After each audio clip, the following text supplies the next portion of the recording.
अस्सलामु अलैकुम ख़वातीन व हज़रात, आई स्टोरीज़ एक नई वीडियो के साथ आपकी खिदमत में हाजिर है। उम्मीद करती हूँ आप सब लोग बिल्कुल खैरियत से होंगे। ख़वातीन व हज़रात, ये कहानी हमारे बहुत ही प्यारे सब्सक्राइबर ने हमसे शेयर की है। उम्मीद है हमारी आज की वीडियो आपको पसंद आएगी। वीडियो शुरू करने से पहले मेरे तमाम नए आने वाले व्यूअर्स से इल्तिमास है, जिन्होंने अभी तक हमारे चैनल को सब्सक्राइब नहीं किया वो जल्दी से हमारे चैनल को सब्सक्राइब करते हुए बेल नोटिफिकेशन को ऑन कर लें ताकि मजीद आने वाली वीडियो के हवाले से मालूमात हासिल कर सके। कहते हैं कि ये उन दिनों की बात है जब मैं मर्दमशुमारी की एक टीम के साथ इस्लामाबाद के मुख्तलिफ इलाकों में ड्यूटी सर अंजाम दे रहा था। मेरे साथ अमले के मुतल्लिका लोग भी होते थे, ताहम बाज़ औक़ात अंदराज का काम मैं अकेले भी कर लिया करता था। इसी दौरान मेरी ड्यूटी बाजार हुस्न में लग गई, जहां आज भी बुलबुल हजार दास्तान के नाम से बिल्डिंग कायम है। ऑफिस की तरफ से दिए गई हदायत के मुताबिक मैं घर में मुकीम लोगों को पहले शनाख्त करता था कि वो रजिस्टर हैं या नहीं। अगर रजिस्टर अफराद के अलावा कोई दूसरे उस घर में मौजूद होते तो मैं उनसे पूछगछ भी करता था। सर्वे के दौरान मैंने एक घर पर दस्तक दी, मगर काफी देर तक जब कोई बाहर ना निकला तो झुंझला कर दोबारा जोर से दस्तक दी।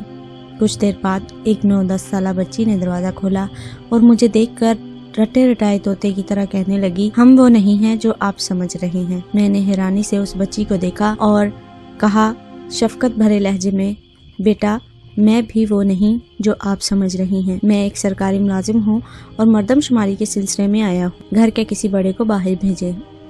बच्ची कुछ समझी या ना समझी मगर दौड़कर अंदर चली गई। चंद मिनट बाद एक सहमी हुई खातून दरवाजे पर नमूदार हुई। मैंने शाइस्तगी से सलाम किया और अपने आने का मकसद बताया तो उनके चेहरे पर इत्मीनान सा फैल गया। कहने लगी, आप अंदर आ जाइए वरना अभी यहाँ भीड़ लग जाएगी। मैं झिझकता हुआ अंदर चला गया। नहायत सादा सा कमरा था। खातून भी बाजार हुस्न की नहीं लगती थी। जब मैंने उनके घर के अफराद की तफसील मांगी तो कहने लगी, भाई मुझे यहाँ आए हुए 2 साल ही हुए हैं। इससे पहले इस घर में कौन मुकीम था मुझे मालूम नहीं। अगर चाहें तो मैं एक औरत का नाम बता देती हूँ, आप ये मालूमात उनसे हासिल कर सकते हैं, लेकिन मेरे लिए कोई ऐसी मुश्किल खड़ी ना हो जाए कि ये ठिकाना भी मुझसे छिन जाए। मैंने तजस्सुस से पूछा, क्या ये घर आपने किराए पर लिया हुआ है? उस खातून ने, जिसकी उम्र लगभग 35 साल होगी, एक ठंडी सांस भरी और कहने लगी, मैं आपको सारी हकीकत बताई देती हूँ क्योंकि आप मुझे भले मानस इंसान लगते हैं। मैं एक खाते पीते और इज्जतदार घराने से ताल्लुक रखती हूँ। वालिदैन का मेरे बचपन ही में इंतकाल हो गया। मेरे चचा बेऔलाद थे, उन्होंने मेरी परवरिश की। वो सख्त मिजाज आदमी थे। चची भी उनसे डरी सहमी रहती थी। मैं 5वीं क्लास के बाद आगे पढ़ना चाहती थी मगर चचा ने इजाजत ना दी। चची अच्छी खातून थी। उन्होंने चचा को कायल करने की बहुत कोशिश की मगर वो ना माने और 15 साल की उम्र में मेरी शादी एक खुशहाल घराने में कर दी।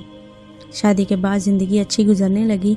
4 बच्चे हुए। इस दौरान मेरे चचा और चची हज पर गए तो ट्रैफिक के एक हादसे में उनका इंतकाल हो गया। मेके में अब मेरा कोई नहीं रहा था। ससुराल भरा पूरा था। सबके मुश्तरका कारोबार था। मेरे बच्चे अच्छे स्कूल में ज़ेरे तालीम थे। कुदरत ने एक बार फिर मेरा इम्तिहान लिया। मेरे शोहर को फेफड़ों का कैंसर हो गया और 1 साल के अंदर ही वो हम सबको रोता छोड़ गए। शोहर के इंतकाल के बाद ससुराल वालों ने कुछ अरसा तो बच्चों की नाज़बरदारियां की, मेरा भी ख्याल रखा। इस दौरान बहाने बहाने से मुझसे मुख्तलिफ दस्तावेजात पर दस्तखत करवाते रहे। फिर एक दिन मुझे बुलाकर कहा कि अपने बच्चों को लेकर यहाँ से चली जाओ क्योंकि तुम्हारा शोहर तुम लोगों के नाम कुछ छोड़कर नहीं गया। हम तुम्हारा और तुम्हारे बच्चों का खर्चा ज्यादा दिनों तक बर्दाश्त नहीं कर सकते। ये सुनते ही मुझ पर आसमान टूट पड़ा। काफी वावेला किया, मिन्नतें तरले भी किए। उनके देगर रिश्तेदारों को बीच में डाला तो उन्होंने बताया, तुमने जिन कागजों पर दस्तखत किए थे उसकी रोह से तुम्हारा हिस्सा वो तुम्हें दे चुके हैं। मैं अनपढ़ थी, उनकी चालें मेरी समझ में कैसे आ सकती थी। और फिर एक रोज बच्चों की आपस की लड़ाई का बहाना करके उन्होंने सुबह ही सुबह बच्चों समेत मुझे घर से निकाल दिया। मेरे शोहर के एक दोस्त उस इलाके से 2-3 किलोमीटर दूर रहते थे। मैंने रिक्शा पकड़ा और उन्हें अपनी बिपता सुनाने उनके घर जा पहुंची। उनकी बीवी मेरे शोहर के इंतकाल पर घर आई थी और कहा था कि कोई परेशानी हो तो जरूर बताना। इसी तसल्ली और आस पर उनके घर गई थी, लेकिन वहां पहुंचकर पता चला कि वो लोग 6 माह पहले कराची शिफ्ट हो गए हैं। ये सुनते ही आंखों तले अंधेरा छा गया कि अल्लाह, छोटे बच्चों का साथ है और चंद 100 रुपए के सिवा मेरे पास कुछ भी नहीं था। कुछ पता नहीं किधर जा रही हूँ। यहाँ तक पहुँची तो बच्चे थक चुके थे। मुझ में भी एक कदम बढ़ाने की सकत ना थी, तो एक दीवार का सहारा लेकर बैठ गई। शाम सर पर आ गई, लेकिन मुझ में उठने की हिम्मत नहीं रही। बार बार रोना आ रहा था। रात कहाँ और कैसे बसर करूंगी? बच्चों को कब तक भूखा रखूं?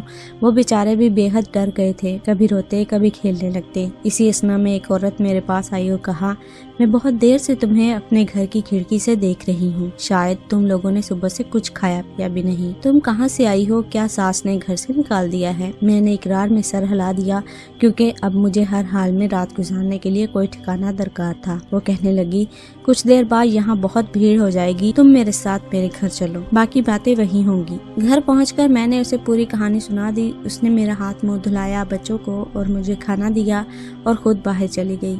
कुछ देर बाद आई तो उसके साथ चंद औरतें भी थीं, जिन्हें वो मेरे बारे में सब कुछ बता चुकी थी। सब ने बारी बारी मुझे गले लगाया, तसल्लियां दी। फिर उनमें से एक बड़ी उम्र की खातून ने कहा, ये बाजार हुस्न है, अगर तुम रजामंद हो तो हम तुम्हें तहफ्फुज के साथ पनाह भी देंगे, मगर तुम्हें यहाँ रही बड़ी समझदारी से रहना होगा, मबादा तुम्हारे रिश्तेदारों को भिनक पड़ जाए और तुम्हारे लिए मजीद मुश्किलात बढ़ जाएं। मेरे पास और कोई रास्ता नहीं था। मैंने फौरी तौर पर उनकी पनाह में रहना कबूल कर लिया। उन्होंने मुझे रहने के लिए न सिर्फ अपने घर के करीब ये खाली घर दिया, बल्कि मेरा सारा खर्चा बर्दाश्त करने की जिम्मेदारी भी ले ली। हर महीने का राशन सामान बाकायदगी से डलवाती हैं।